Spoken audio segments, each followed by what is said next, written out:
Hello and welcome to our YouTube channel Rishi yes classes. मैं हूं आपका भैया ऋषभ सिंह और आज के इस वीडियो में हम बात करने वाले हैं बीएससी सेकंड सेमेस्टर केमिस्ट्री का जो हमारा पेपर है bio organic and medicinal chemistry, उसका ही हम मॉडल पेपर लेकर आ चुके हैं जो कि 2024 और 25 के एग्जामिनेशन के लिए यूजफुल होने वाला है। तो चलिए अपने इस वीडियो की शुरुआत करते हैं। लेकिन अगर आप सभी इस चैनल पर पहली बार आए होंगे तो जरूर सब्सक्राइब करने के साथ बेल आइकन को ऑल पर सेलेक्ट कर लीजिएगा, जिससे हम आप सभी की तैयारी को सबसे बेहतर बना सकें। और इस वीडियो में हम पूरा डिटेल से डिस्कस करेंगे कि बीएससी सेकंड सेमेस्टर केमिस्ट्री का मॉडल पेपर किस प्रकार से 2024 में पूछा जा सकता है। इसके बारे में हम आपसे पूरी चीज़ों को डिटेल में डिस्कस करने वाले हैं। तो चलिए अपने इस वीडियो की अब हम शुरुआत करते हैं। बस इस बात का खास ध्यान रखिएगा, इस वीडियो का पीडीएफ आप सभी को हम टेलीग्राम चैनल पर प्रोवाइड कर देंगे, तो आप हमारे टेलीग्राम चैनल और व्हाट्सएप चैनल से ज्वाइन कर सकते हैं। लिंक आप सभी को डिस्क्रिप्शन में मिल जाएगा। ठीक है, एक एक करते हुए हम शुरुआत करते हैं। आप सभी बच्चों को पता ही होगा कि जिस प्रकार से हमारे एग्जाम्स पूछे जा रहे हैं, ठीक है, एनईपी के अकॉर्डिंग, उसके अकॉर्डिंग अगर बात किया जाए तो हर एक क्वेश्चन पेपर में 3 सेक्शंस होते हैं। एक हमारे पास होता है सेक्शन ए, दूसरा हमारे पास होता है सेक्शन बी और तीसरा हमारे पास होता है सेक्शन सी। ठीक है, अब ये यूनिवर्सिटी वाइज वेरी करेंगे कि सेक्शन ए में कितने क्वेश्चंस दिए जाएं और उसमें से कितने क्वेश्चंस को अटेम्प्ट करना है। साथ ही साथ अगर हम बात करते हैं सेक्शन बी में भी वही फॉर्मेट को अप्लाई किया जाएगा और सेक्शन सी में भी हमारे पास वही फॉर्मेट अप्लाई किया जाएगा कि कितने क्वेश्चंस दिए जा रहे हैं और उसमें से कितने क्वेश्चंस को अटेम्प्ट करना है। ये यूनिवर्सिटी वाइज वेरी भी करेगा। ठीक है, तो हम एक मॉडल पेपर ऐसा बनाया है जो कि हर एक यूनिवर्सिटी के लिए लगभग सेम ही होने वाला है। तो आपको बस इतना ध्यान रखना है कि कौन कौन से क्वेश्चंस को आपको किस सेक्शन के लिए तैयार करना चाहिए। ठीक है, तो चलिए अपने इस वीडियो के हम शुरुआत करते हैं कि करते हुए सभी क्वेश्चंस पर बात करना शुरू करते हैं।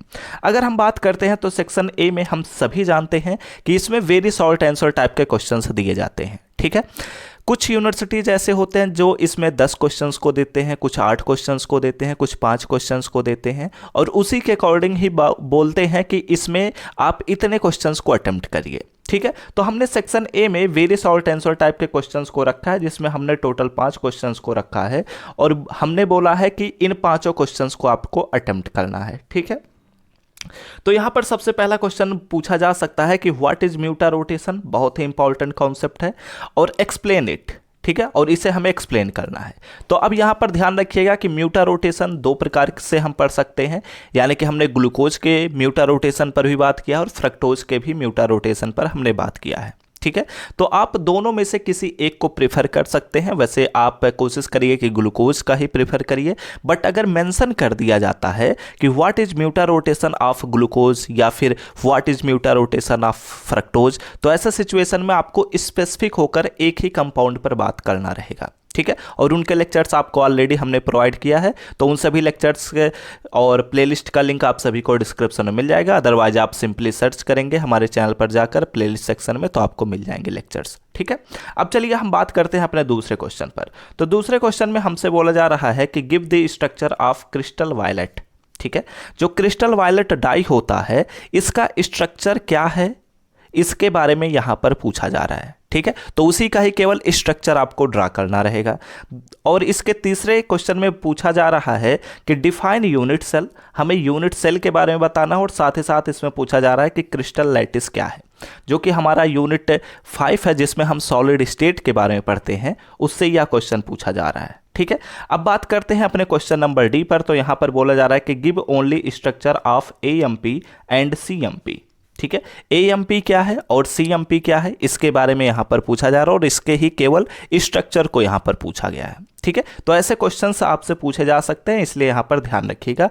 और इस सेक्शन ए का लास्ट क्वेश्चन यहां पर पूछा जा रहा है कि define monomers, oligomers and polymers. ठीक है, यहां पर यह बात ध्यान रखना कि जो हमारे पास पॉलीमर चैप्टर है, जो कि आप सभी के लिए यूनिट 6 है, ठीक है, उससे यह बहुत ही बेसिक क्वेश्चन पूछा जा सकता है कि मोनोमर क्या है, डाइमर क्या है और साथ ही साथ यहाँ पर पॉलीमर के बारे में भी पूछा जा सकता है। ठीक है, तो इनके बारे में आपको सारी चीज़ों को बताना रहेगा और साथ ही साथ इसमें स्ट्रक्चरल यूनिट या फंक्शनल स्ट्रक्चर क्या है, इसके बारे में यहाँ पर पूछा जा सकता है। ठीक है, तो ये सभी चीज़ें आप लोग को ध्यान रखना और ये आपसे क्वेश्चन पूछे जा सकते हैं। ठीक है, अब बात करते हैं अपने सेक्शन बी पर। तो सेक्शन बी में हर एक यूनिवर्सिटी वाइज सभी चीज़ें वेरी करती हैं। जैसे कि अगर कुछ यूनिवर्सिटीज़ के लिए बात किया जाए तो सेक्शन बी में या तो लॉन्ग आंसर को रख दिया जाता है, या तो कुछ यूनिवर्सिटीज़ ऐसे करते हैं इनमें शॉर्ट आंसर को रखते हैं। ठीक है, तो फिलहाल हमने दोनों को ही ध्यान में रखते हुए बात किया है, तो सभी क्वेश्चंस को बस आपको ध्यान से देखना है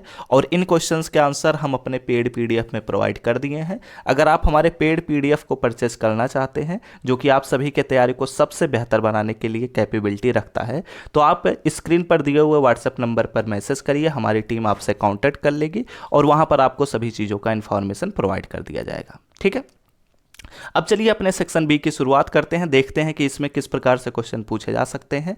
तो यहाँ पर सेक्शन बी में भी यहाँ पर मैंने मेंशन कर दिया है कि केवल 2 ही क्वेश्चंस को अटेम्प्ट करना है, बट यहाँ पर कुछ ऐसे यूनिवर्सिटीज़ होते हैं जो बोलते हैं एक ही क्वेश्चन को अटेम्प्ट करिए, या फिर बोलते हैं कि 3 क्वेश्चंस को अटेम्प्ट करिए। ठीक है, तो वो आप लोग अपने यूनिवर्सिटी के अकॉर्डिंग देख लीजिएगा। ठीक है, अब बात करते हैं। तो यहाँ पर सेक्शन बी में हमारे पास जो सबसे पहला क्वेश्चन है और इस पेपर का जो दूसरा क्वेश्चन है, उसके पहले क्वेश्चन में यहाँ पर पूछा जा रहा है कि give the product that are obtained when fructose reacts with the following. इस क्वेश्चन में यह बात पूछा जा रहा है कि अगर फ्रक्टोज इन कंपाउंड्स के साथ रिएक्शन करता है या इन रिएजेंट्स के साथ रिएक्शन करता है तो वह किस प्रकार का प्रोडक्ट फॉर्म करेगा। ध्यान रखना कि फ्रक्टोज से भी क्वेश्चन पूछे जा सकते हैं या फिर ग्लूकोज से भी क्वेश्चन पूछे जा सकते हैं। इसमें यह बात जरूर ध्यान रखना कि ग्लूकोज से ज़्यादा क्वेश्चंस बनने के चांसेस रहेंगे, फ्रक्टोज से थोड़ा रेयर चांसेस होता है, बट इनके केमिकल प्रॉपर्टीज जो हैं वो लगभग सिमिलर हैं। तो 1-2 ही केमिकल प्रॉपर्टीज डिफरेंट है, इसलिए उन कंपाउंड्स के, उन रिएजेंट्स के ही केमिकल प्रॉपर्टीज पर आपको फोकस करना है। ठीक है, तो यहाँ पर क्या बातें पूछी जा रही हैं कि अगर फ्रक्टोज हमारे पास AC2O के साथ रिएक्शन करता है जो कि एक्सेस अमाउंट में है, तब वह किस प्रकार का प्रोडक्ट फॉर्म करेगा, और अगर ब्रोमीन वाटर से रिएक्शन करता है तब किस प्रकार का प्रोडक्ट फॉर्म करेगा, अगर वह मेथिल एल्कोहल के साथ रिएक्शन करता है तब किस प्रकार का प्रोडक्ट फॉर्म करेगा, और अगर हम NaBH4 के साथ इसका रिडक्शन करते हैं तब वह किस प्रकार का प्रोडक्ट फॉर्म करता है। इसके बारे में यहां पर क्वेश्चन पूछा जा रहा है। ठीक है, इसी के साथ साथ यहां पर एक क्वेश्चन मेंशन कर दिया जाता है कि गिव किलियानी फिशर सिंथेसिस। ठीक है, हमारे पास कई प्रकार के सिंथेसिस इस चैप्टर के अंतर्गत देखने को मिलेंगे जो कि चेन स्टेप अप करेंगे या फिर चेन डाउन अप करेंगे। ठीक है, तो इसके बारे में आपको ध्यान रखना है कि हमारे पास कौन सा मैकेनिज्म या कौन सा सिंथेसिस किस प्रकार से प्रोसेस करता है। ठीक है, तो यहाँ पर किलियानी फिशर सिंथेसिस के बारे में आप लोग जरूर पढ़ लीजिएगा क्योंकि इससे क्वेश्चन बनता है। और अपने तीसरे क्वेश्चन पर अगर हम बात करते हैं तो यहाँ पर पूछा जा रहा है कि एमिनो एसिड क्या है और इनके क्लासिफिकेशन पर हमें बात करना है। ठीक है, कि एमिनो एसिड क्या है, यानी कि यूनिट 2 से हमारे पास यह क्वेश्चन पूछा जा रहा है, जिसमें हम ध्यान रखना कि एमिनो एसिड हो गया और इसमें प्रोटीन, ये दोनों मेन फोकस रखना है। इसमें पेप्टाइड्स आप और एंजाइम, इन दोनों को थोड़ा कम फोकस करते हुए भी चीज़ों को पढ़ सकते हैं। ठीक है, तो यहाँ पर आपको क्या जानना है कि एमिनो एसिड क्या है और इनके क्लासिफिकेशंस किस प्रकार से किए जाते हैं। इस पर भी आपको लेक्चर्स मिल ही जाएंगे, तो आप लोग चैनल के प्लेलिस्ट सेक्शन में जरूर चेकआउट कर लीजिए। ठीक है, चौथे क्वेश्चन में हमसे पूछा जा रहा है कि मिलर इंडिसेस क्या है and how are the Miller indices of a plane determined. अगर हमारे पास कोई भी एक प्लेन दिया गया है तो उसके हम मिलर इंडिसेस को किस प्रकार से डिटरमाइन कर सकते हैं, इसके बारे में यहाँ पर पूछा जाता है। ठीक है, अब इसके बाद अगर हम बात करते हैं तो इस सेक्शन के लास्ट क्वेश्चन में हमसे पूछा जा रहा है, जो कि हमारा यूनिट 3 है, जिसमें हम न्यूक्लिक एसिड्स के बारे में पढ़ते हैं। उसमें पूछा जा रहा है कि व्हाट आर न्यूक्लियोटाइड्स। ठीक है, ध्यान रखना कि न्यूक्लियोटाइड्स और न्यूक्लियोसाइड्स दोनों डिफरेंट हैं। ठीक है, तो यहाँ पर पूछा जा रहा है कि न्यूक्लियोटाइड्स क्या है। ठीक है, और साथ ही साथ हमसे पूछा जा रहा है कि explain Watson Crick model of DNA.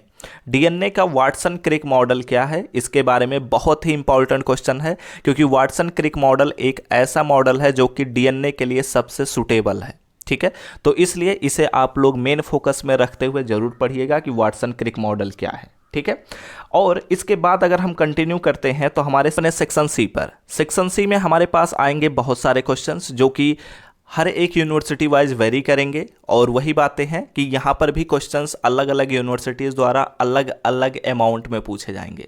मतलब हो सकता है कोई यूनिवर्सिटी 2 ही क्वेश्चन देता है और बोलता है कि आप दोनों क्वेश्चंस को अटेम्प्ट करिए। कुछ यूनिवर्सिटीज़ ऐसे होते हैं जो कि 3 से 4 क्वेश्चन देते हैं और बोलते हैं कि एक ही क्वेश्चन को अटेम्प्ट करिए। ठीक है, तो इसलिए मैंने यहाँ पर कुछ स्पेसिफिक मेंशन नहीं किया है, आप लोग अपने यूनिवर्सिटी के अकॉर्डिंग ही चीज़ों को देखते चलिएगा। ठीक है, अब यहाँ पर अगर हम बात करते हैं सेक्शन सी पर, तो सेक्शन सी में हमारे पास सबसे पहला क्वेश्चन जो है और यह है इस क्वेश्चन पेपर का 6 नंबर का क्वेश्चन है। इसमें पहले क्वेश्चन में यह पूछा जा रहा है कि Haworth projection of D glucose क्या है। ठीक है, ध्यान रखना जो हमारा सेक्शन सी है उसमें एक क्वेश्चन के अंतर्गत ही 2 ही क्वेश्चंस को मेंशन किया जाता है। ठीक है, तो यहां पर पूछा जा रहा है कि ग्लूकोज का हावर्थ प्रोजेक्शन क्या है। ठीक है, इसमें एक बात ध्यान रखना कि फ्रक्टोज का हावर्थ प्रोजेक्शन नहीं पूछा जाता है। ठीक है, बट मैंने उसको भी पढ़ाया है, तो अगर आप उन्हें पढ़ना चाहते हैं तो लेक्चर्स को ज्वाइन कर सकते हैं, आपकी तैयारी वहां से कंप्लीट हो जाएगी। ठीक है, अब बात करते हैं अपने बी क्वेश्चन पर, तो यहां पर बोला जा रहा है